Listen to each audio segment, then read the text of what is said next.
Many pundits assess Barcelona's chances in a clash against PSG as rather low. The team from Paris has Kylian Mbappe, and this seems to immediately minimize all strengths of Xavi's side. But what if we say that Barca is the stronger team in this pair that will be able not only to progress past PSG, but also able to take the Champions League trophy? Let us explain why.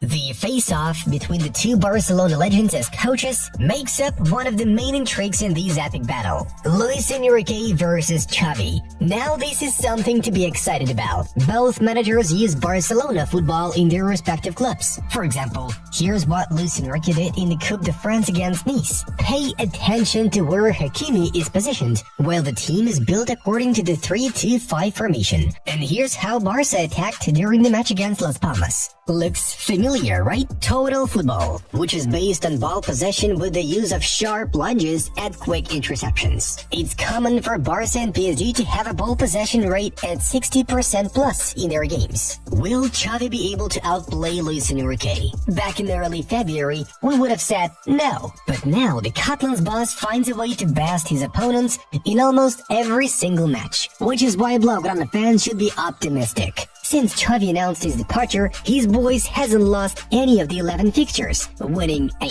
The first leg will take place at the Parc des Princes, and Xavi can take advantage of this factor. The fans will push their team forward, and Barcelona will just have to play defensively and through sharp counterattacks, where the speed of Yamal and Rafinha will be given the main role, as well as the experience of Lewandowski, Gundogan, and Frankie. You've seen the holes in the Red and Blues defense if one intercepts the ball in a situation like this, haven't you? However, the main task will be to stop Mbappe and Dembele, which brings us to point number 2.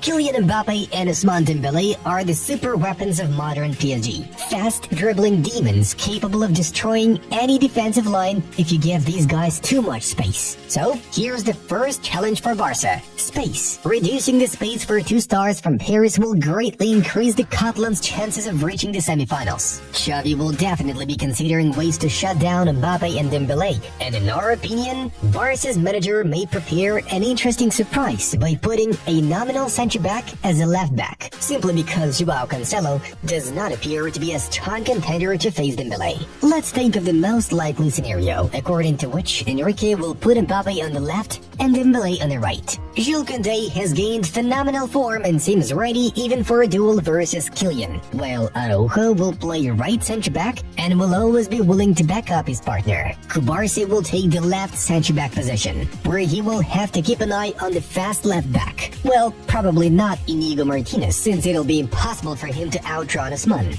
Balde, with his supersonic speed, would definitely come in handy here, but he's injured. Luckily, there is a rather interesting option with Barca athletic centre-back Mikhail Faye, a 19-year-old prospect who has already been called up for first-team fixtures a couple of times. Xavi is impressed with the player's potential, with him being physically strong, fast, and technical. He is very confident on the ball, and his passing is rated quite high. There is still a chance to go with 17-year-old Hector Fort, but he's significantly weaker than Dembele in terms of physicality. If Xavi actually decides to involve Faye, then we predict Cancelo starting the game in the midfield. Now imagine what kind of block Xavi can build against PSG even without Balde, Ter Stegen, Koundé, Araujo, Cubarsí, Faye, Christensen, Gundogan, Cancelo, Yamal, Lewandowski, Rafinha. Nominally, Barca will feature 6 defenders, but this will prove to be a fairly reliable plan for the first leg, when Mbappe and Dembele will need to be neutralized and shown that they have no chance. Stopping Mbappe and Dembele equals advancing to the next round of the Champions League.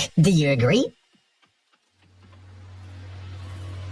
The next point of Barcelona's advantage lies in the fact that all the team's leaders turned on the turbo mode in the second half of the season. All of the squad players mentioned the increased intensity of their training sessions, with many going to the gym and practicing on the pitch even on days off. Koundé, Araujo, Christensen, Lewandowski, and Rafinha have especially had their performances improved. With the return of Ter Stegen, Barca has restored calmness in the defensive line. The Catalans have 5 clean sheets in their last 6 matches. Prior to that, the Spanish side conceded too many goals even. The components of these transformation are as follows: Ter Stegen's comeback, Koundé and Araujo's return to their best form, the tremendous progress of 17-year-old Pau Cubarsí, not to mention Christensen's switch to the false defender or defensive midfielder position. On top of that, a huge credit must be given to the overall team effort in the defensive area. Absolutely everyone, Lewandowski included, is running, pressing, and working to the last. Have similar transformations occurred at PSG? Sure, the French side is progressing through the season,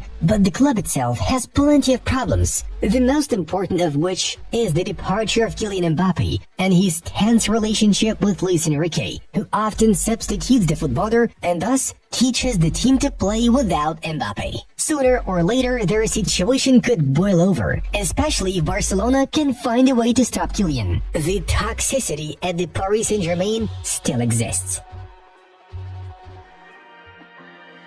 Another factor that plays in Barcelona's favor lies in the emotional aspect. Xavi has managed to build a family atmosphere in the first team. It was especially apparent when the coach announced his retirement at the end of the season, and the way the team reacted demonstrates how much they love their boss. The footballers and the club's management often points out how much they would like Xavi to continue coaching Barcelona for the next season, whereas Laporte sees no alternatives to Xavi at all, preferring him to work out his current contract valid until the summer of 2026. In fact, only winning the Champions League title can change Xavi's mind, judging by the way Barca gives their all in every match and how well Xavi leads the team. It may turn out that Barcelona have every possibility of not only getting past PSG, but also reaching the Champions League final, as either Atletico Madrid or Borussia Dortmund could become Blaugrana's rivals in the semifinals. Press the like button if you want Barca to win the UCL, and keep Xavi as the team's manager.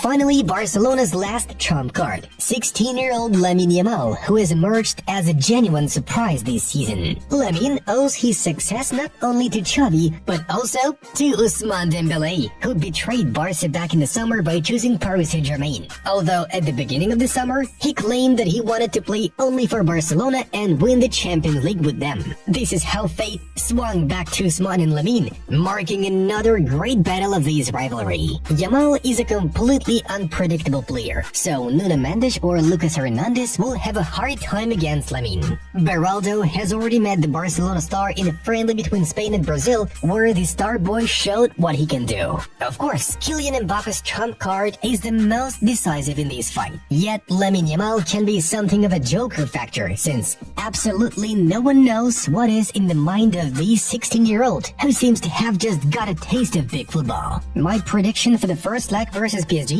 1-0 win. I will score a goal, Lamine states. Can you feel that confidence? It would also be worth mentioning the quality advantage in Barcelona's midfield area, which includes Christensen, Gundogan, Frankie, Pedri, Roberto, and Fermin. Though Luis Enrique has already managed to control Paris Saint-Germain's lineup, which includes Lee, Vitinha, Ugarte, Fabian Ruiz, Zaire Emery, and Danilo. We are expecting a rather meaningful competition here with a slight advantage of Barca's midfield due to professionals such as Gundogan and Frankie.